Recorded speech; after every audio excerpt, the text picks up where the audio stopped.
Bom dia, meus amores, tudo bom com vocês? Por aqui tudo jóia? Bem-vindos a mais um vídeo aqui no nosso canal Mundo da Dani. Mais uma história aí mandada por vocês, muito obrigado. Quer mandar sua história, o e-mail está passando aqui na sua telinha. Já aproveita, deixa aquele joinha, deixa aquele comentário, que vocês sabem o quanto é importante aqui para o canal. Bom, vamos lá ao nosso vídeo de hoje aqui no canal Mundo da Dani.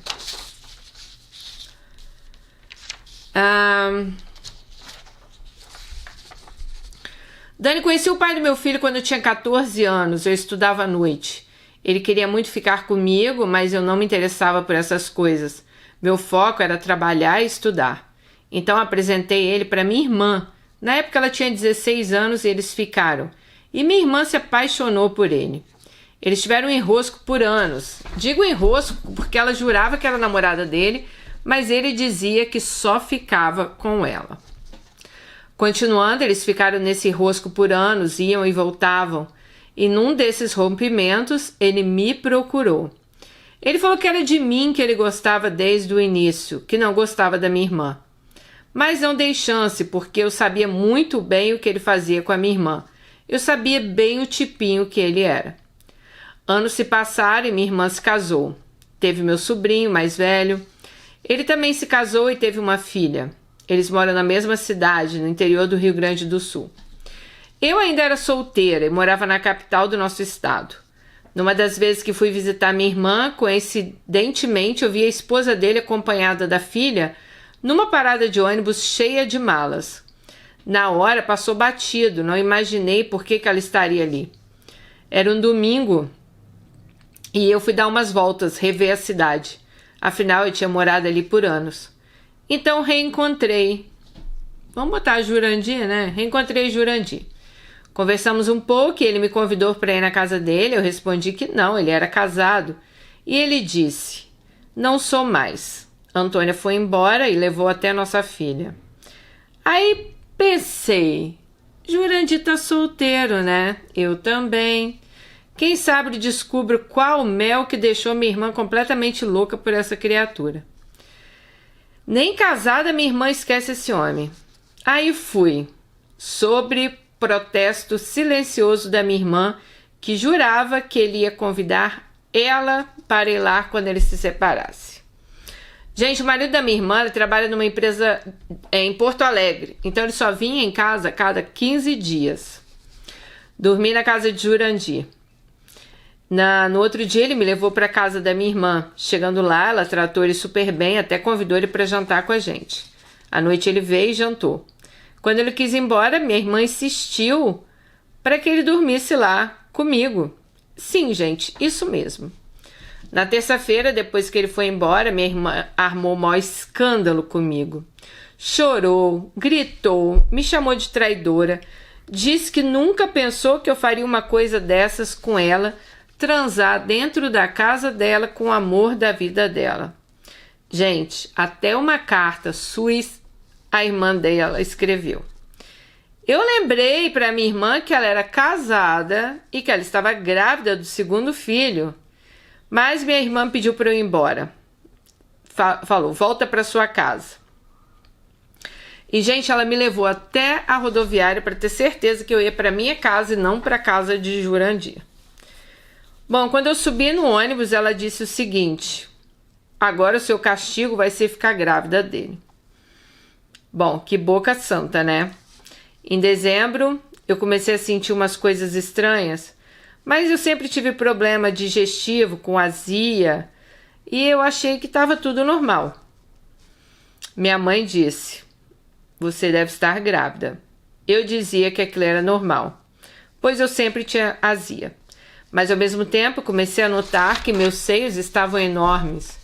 E o que eu sentia, náuseas, não era uma coisa assim muito comum para mim. Fiz um exame e deu positivo. Depois de um tempo resolvi contar para o dito cujo que ele seria o pai de um menino. Esqueci de falar algo importante. O esporte favorito dele era conquistar, tirar a virgindade, deixar a mulher grávida e sumir. Só que eu só descobri isso depois que eu fiquei grávida. Quando fui contar a ele, ele estava todo cauteloso, me puxou para longe da casa dele. Aí me contou que a mulher dele tinha voltado e ela também estava grávida. Bom, gente, ele teve uma filha no dia 13 de maio de 99 e eu tive o nosso filho no dia 18 de agosto de 99. A mulher de Jurandir morreu devido a complicações no parto.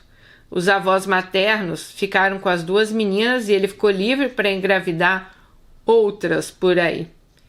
Bom, eu até falo, gente, que nem o censo tem ideia de quantos filhos aquele homem tem. Daí eu criei meu filho sozinha, sem um centavo dele. Mesmo depois do DNA, ele nunca me ajudou em nada. Mas graças a Deus, meu filho teve o suficiente. Eu não me arrependo. Meu filho é o amor da minha vida. Essa é a história que eu queria contar para vocês. Bom, quando eu vi, né, ela falando que ela tinha ficado com o cara lá da irmã, sinceramente, nesse caso aqui, eu acho que, né, a irmã dela casou, tem um marido, tem a vida dela, então não acho que seria... Lógico que tem aquela questão, né, pô, você sabe que eu sempre fui apaixonado pelo cara e você tá pelo cara, mas a partir do momento que a própria irmã chama ele pra vir aqui, dorme com ele aqui, então não dá muito pra entender qual era da irmã dela aí, né? Se ela ainda é apaixonada por esse cara. E amiga, que bom, né, que você conseguiu criar seu filho sozinha, porque se dependesse desse aqui também, pelo visto você tava na água, né? Porque, igual você falou aí, nem o censo tem ideia de quantos filhos ele tem. É muito fácil, né, gente, para os homens lá fazer feio e sumir, né?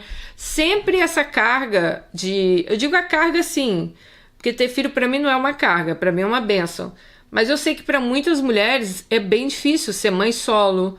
Tem questão de grana, tem as questões financeiras, tem a questão do apoio emocional, que muitos pais não dão, né?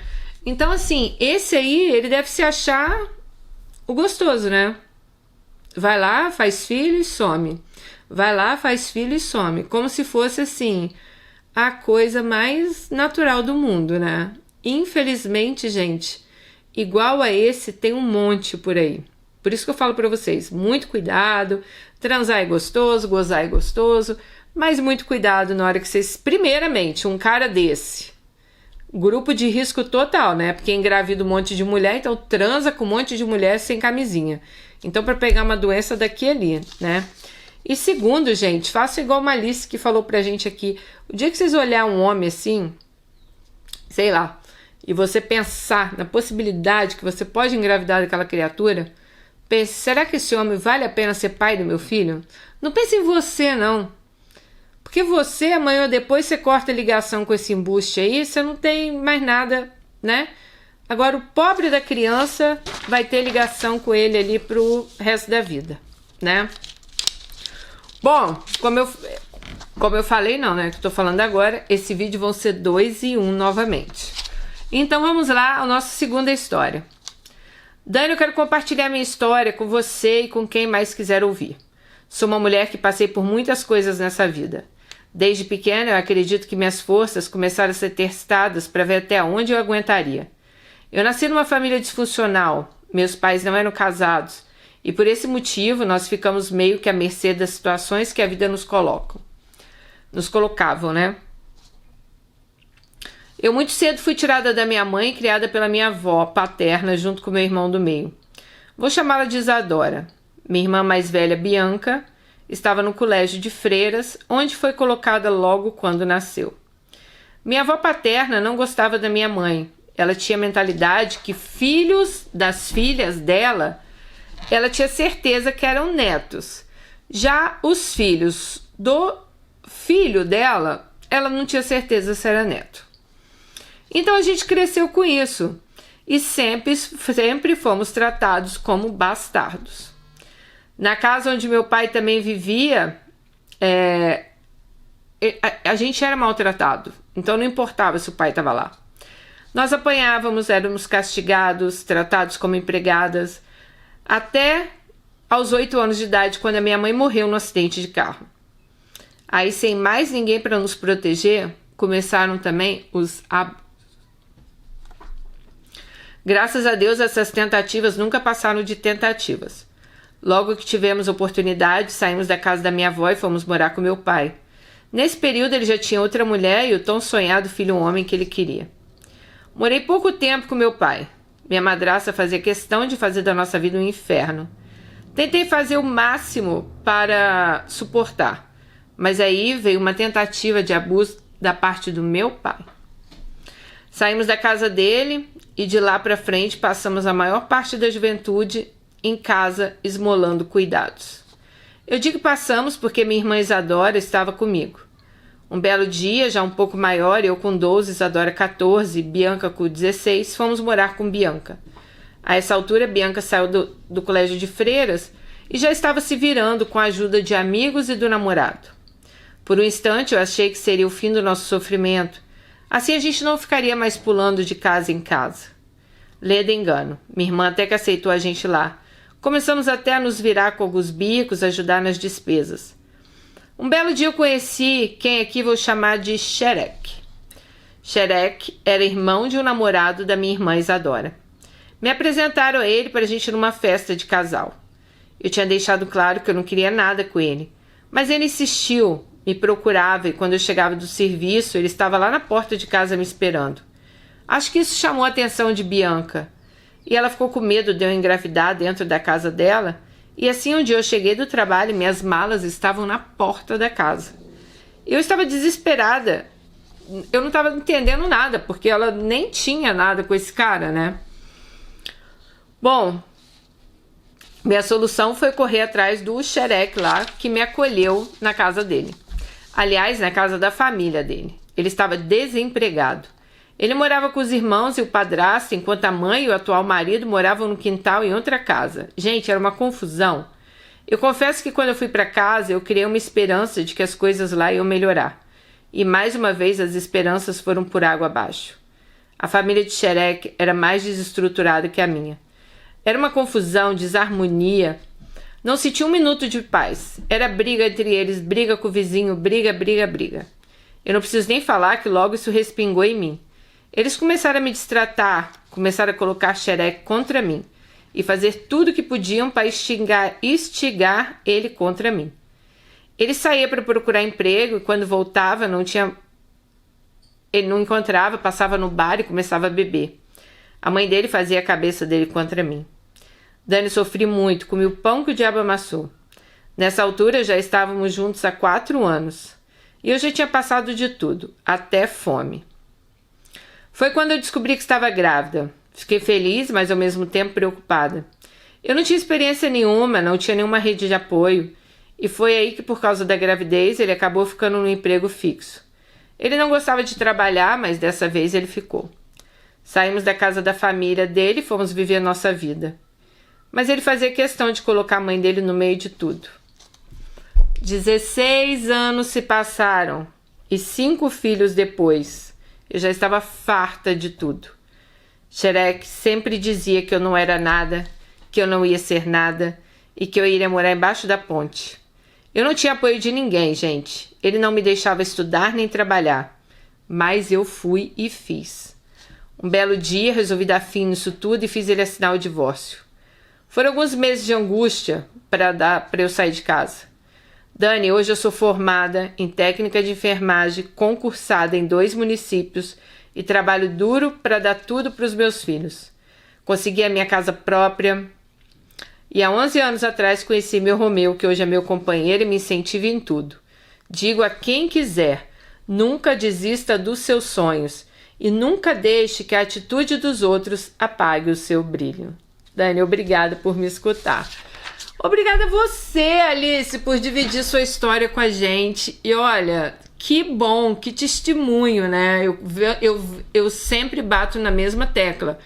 Nunca deixe mesmo, gente, que ninguém, sabe, te coloque para baixo. Nunca deixe de estudar. Nunca deixe de ser independente financeiramente. Já pensou se ela não tivesse ali batido na tecla que ela ia estudar, que ela ia se formar, que ela ia ser alguém na vida?